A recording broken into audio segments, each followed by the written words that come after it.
émission un peu particulière puisqu'il n'y a pas d'actualité de jeunes, mais j'ai quand même le plaisir d'animer cette émission avec Mehdi. Salut Mehdi. Salut, ça va? Ça va et toi? Ouais, ça va. Ok. Alors, effectivement, comme j'ai pu le dire, donc il n'y aura pas d'actualité chez les jeunes. Mais on va faire un bilan de ce qui a pu se passer cette semaine pour le PSG. Ouais. Donc si tu veux bien, on va commencer par la victoire à Montpellier. Donc le PSG est revenu de Marrakech après un stage apparemment qui a ressoudé le groupe, qui a fait du bien mentalement et physiquement à tout le monde, avec une victoire notamment face à l'Inter de Milan, 1-0. On a vu apparemment un groupe qui se ressoudait, mais il y a eu malheureusement les écarts de Lavezzi et de Cavani. T'en as pensé quoi toi Mehdi du retard de ces deux joueurs? Bah, personnellement, c'est un manque de respect, un manque de professionnalisme. Pour ceux qui trouvent les hommes du club qui payent leur place, je trouve que c'est un manque de respect et que c'est inadmissible. Donc je trouve ça tout à fait logique qu'on puisse les sanctionner. Donc voilà. Effectivement, donc ils ont séché le stage à Marrakech. Donc du coup, ils ont été entre guillemets mis à l'écart par Laurent Blanc et par le directeur Olivier Létang du PSG.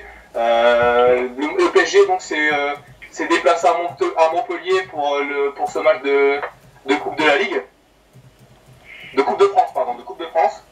Et victoire finalement du PSG 3-0 avec la manière sur un terrain complètement pourri, Mehdi. Ouais. T'as pensé quoi toi du match? Bah, je t'avoue, j'ai vu que les 10 dernières minutes. Donc, on avait l'air de au-dessus et un bon Lucas, apparemment, j'ai eu des échos, apparemment, on a eu un bon Lucas. Donc, voilà. Non, on a fait le boulot, on a fait l'essentiel. Avec une équipe un peu remaniée, hein, si je peux me permettre, on est un peu remanié, ouais. Un peu remaniée, mais pleine d'envie, on a retrouvé une certaine rage de vaincre qu'on ne retrouvait plus forcément sur les derniers matchs. Ouais, et une certaine solidarité aussi. Exactement, sur un terrain vraiment pourri. D'ailleurs, Ibrahimovic a dit à la fin du match que c'était un terrain de merde. Ouais. Pour reprendre ses propos. Ouais. Et, donc une belle victoire, une qualification pour les 16e de finale de Coupe de France, qui venait confirmer un peu ce bon stage à Marrakech effectué par l'équipe de Laurent Blanc. Et puis le PSG est retombé dans ses travers à Bastia après 25 très très bonnes minutes de la part des joueurs de Laurent Blanc. Ouais. Malheureusement, il est retombé dans ses travers. C'est assez incroyable, non? Après avoir mené 2-0, comme ça, de perdre 4-2. Moi, je comprends pas, moi, cette précipite qu'on a eu là, normalement, le PSG, on doit déterminer, on doit développer du jeu, là, j'ai pas compris nos joueurs, là, l'attitude de nos joueurs, on doit montrer l'exemple, et là, j'ai pas compris. Mais bon. Est-ce que effectivement il y en a beaucoup qui ont pointé du doigt l'arbitrage de Monsieur Fautrel? Est-ce que ça peut expliquer le match laissé comme ça par les joueurs de Laurent Blanc? Ouais, mais c'est pas l'arbitrage qu'on doit abandonner notre match. On est le PSG, on est une grande équipe. Hein. Il faut aller vers l'avant et faire attraction de ces dieux et développer nos dieux pour se mettre à l'amont dans notre adversaire. Alors on rappelle donc les buts étaient signés donc dans un premier temps Lucas puis Adrien Rabiot qui effectue vraiment une rentrée tonitruante dans le groupe professionnel. Ouais. On en parlait d'ailleurs avec Anthony Vivien et Walid Caroni qui estimaient qu'il avait complètement sa place dans le groupe professionnel. Il l'a encore prouvé à Bastia, Mehdi.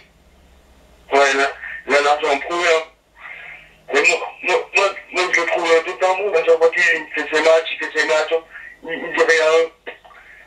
Il ne parle pas avec des cannes. Il fait ce qu'il a à faire et voilà. C'est bon. C'est bon pour le centre de formation. On évoquait un intérêt de Tottenham et un prêt éventuel. A priori, Laurent Blanc a décidé de le relancer. Mais je sais pas si ça va se faire. Je sais pas du tout. Là, franchement, je sais pas. On espère. De toute façon, je pense qu'il y aura quand même un départ au cours du mercato, peut-être plus pour Clément Chambon. François, merci. Là, je vois plus Clément. François, oui, on va accueillir notre invité Daniel Echter. Donc bonsoir Daniel Echter. Bonsoir. Bonsoir Daniel et bienvenue en direct sur la web radio Ville Lumière et c'est vraiment une grande fierté de vous recevoir ce soir. Ben, je vous remercie. Est-ce que vous avez suivi la semaine parisienne, les résultats de l'équipe de Laurent Blanc? Ben oui, je suis le Paris Saint-Germain depuis maintenant presque 40, un peu plus de 40 ans.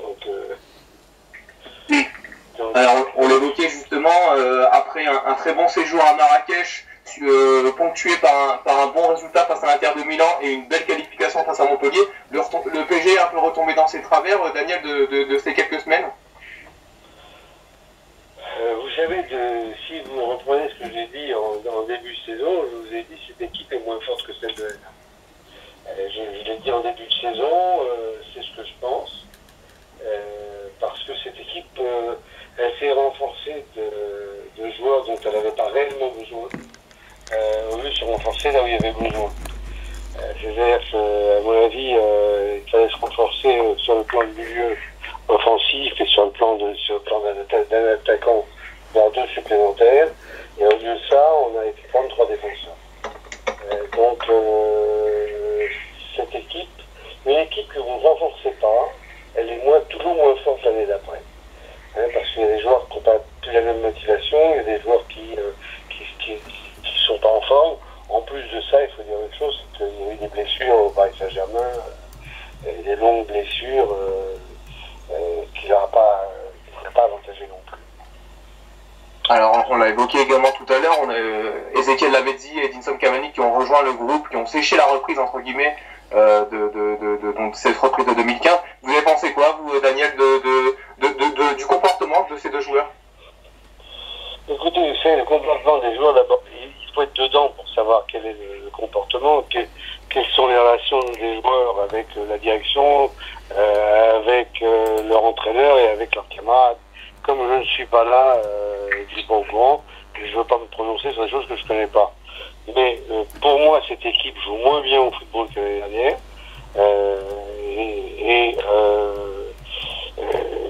Vous savez, dans un de mes tweets, j'avais dit il faudra, le jour où avec Laurent Blanc ça ira moins bien, il ne faudra pas le jeter aux orties.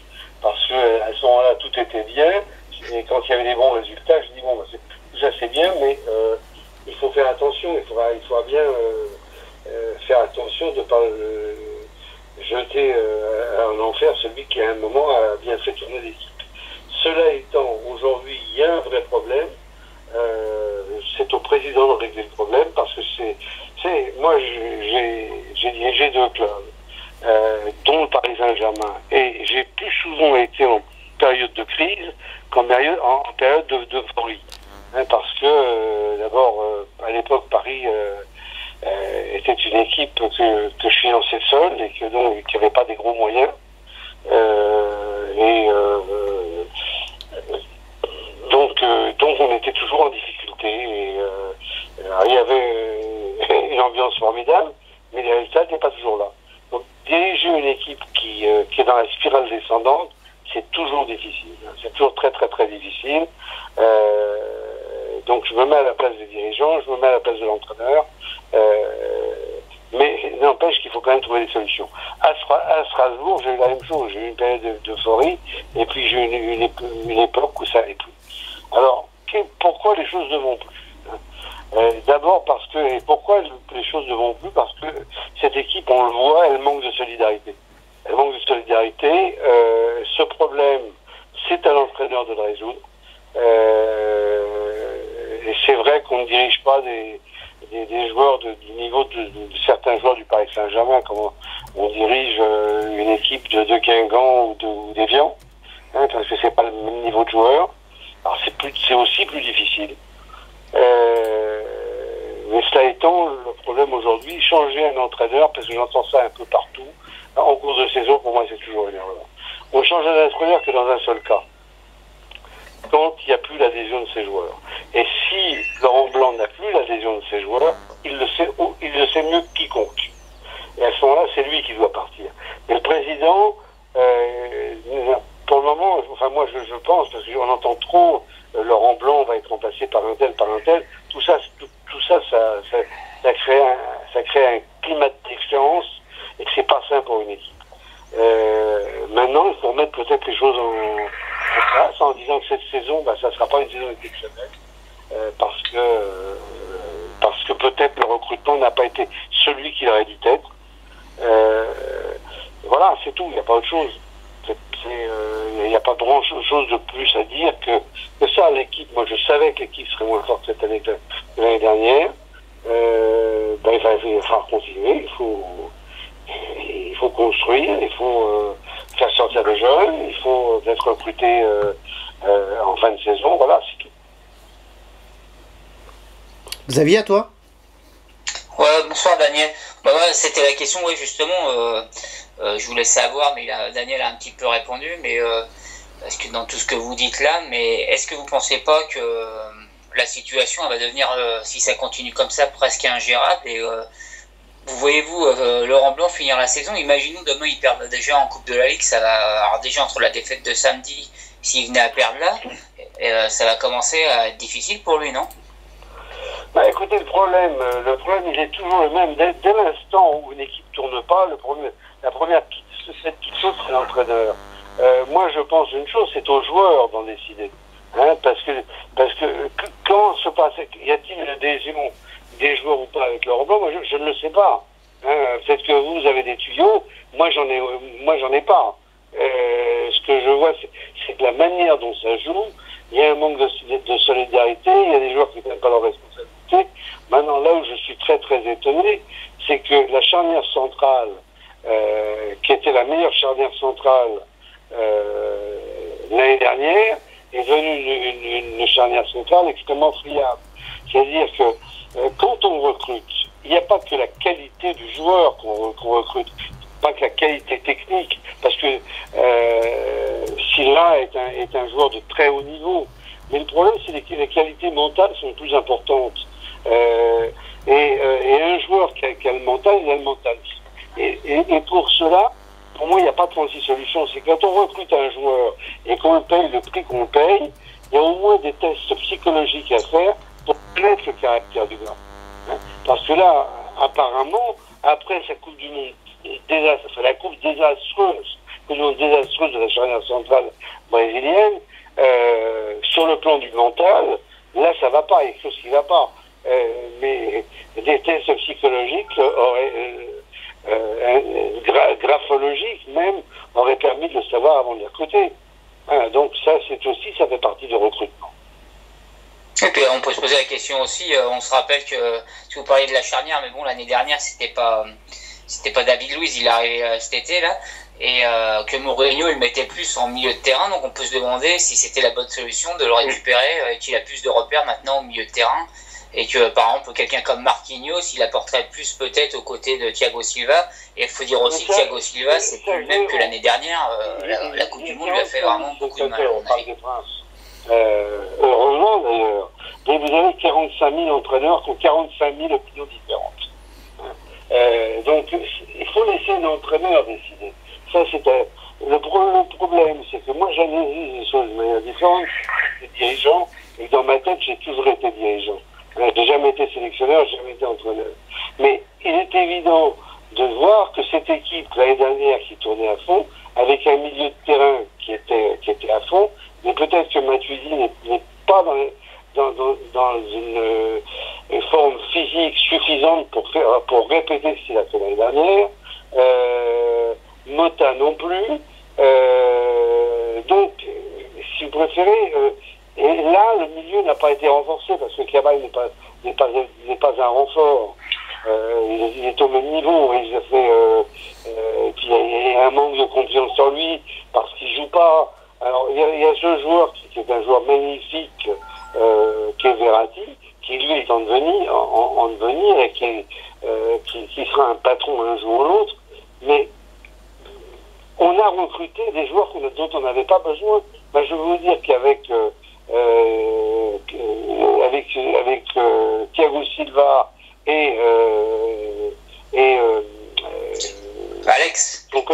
Et Alex l'année dernière, c'était mieux que cette année. Et à la limite, Marquinhos peut jouer à ce poste et Camara peut jouer à ce poste. Et c'était mieux que cette année. Alors le problème, c'est que David Luiz, peut-être qu'il faut faire passer en milieu de terrain défensif et qu'il apportera peut-être plus que de jouer en défense centrale. C'est ça le problème. Donc, de toute façon, quand ça va pas, il faut changer. Quand il y a quelque chose qui va pas, il faut changer. Mais maintenant, c'est pas à moi de donner à Laurent Blanc des conseils. Et il connaît le football bien mieux que nous tous. Il a pratiqué à un très haut niveau. Et il sait s'il a l'adhésion de ses joueurs ou pas. Mais c'est vrai ce que vous dites en plus, ça pose question, c'est le milieu de terrain, qui est un petit peu, qui était un peu la force l'année dernière. Cette année, on voit que, comme vous disiez, Verratti, il joue plus tellement titulaire depuis quelques matchs. Thiago Motta, bon, il n'a pas le même niveau que l'an dernier. Et Matuidi, il est peut-être un peu moins fort que l'année dernière. Et le milieu de terrain, c'est hyper important dans une équipe et ça vient peut-être de là aussi. Et Motta aussi. Ah oui, il faut une défense un milieu de terrain qui est moins productif qu'il ne l'était l'année dernière. Après, on dit les attaquants ne marquent pas. Oui, les attaquants, ils sont peut-être mal fournis aussi, parce que les ballons, ils viennent quelque part. Non, ce qui m'ennuie beaucoup plus, c'est que le dernier match de Maxwell, qui est un joueur extrêmement régulier, qui a fait une très très bonne saison l'année dernière et un bon début de saison cette année, c'est-à-dire que les joueurs commencent à être atteints au moral. Donc, il faut qu'il fasse quelque chose il faut changer quelque chose. Daniel, on a l'impression que l'année dernière, le PSG était un véritable rouleau compresseur qui pouvait en enfiler 3, 4, 5 cette année. On a l'impression que c'est beaucoup plus dans la gestion. Oui, parce que je vous dis pourquoi. Hein. Moi, au début de saison, je ne sais pas si c'est vous qui m'avez interviewé ou quelqu'un d'autre, je vous ai dit que cette équipe est moins forte que l'année dernière. Je l'ai dit en début de saison, mais j'ai expliqué pourquoi elle était moins forte. Parce qu'une équipe qui ne se renforce pas, elle est moins forte d'une année sur l'autre. Hein, parce que l'année dernière, Laurent Blanc a tiré le maximum de ses joueurs, mais vous avez des joueurs qui d'abord ont un an de plus et n'ont peut-être pas la fraîcheur physique qu'ils avaient l'année dernière. Donc, il y a deux faiblesses avec Motta et Matuidi qui sont moins bons que l'année dernière.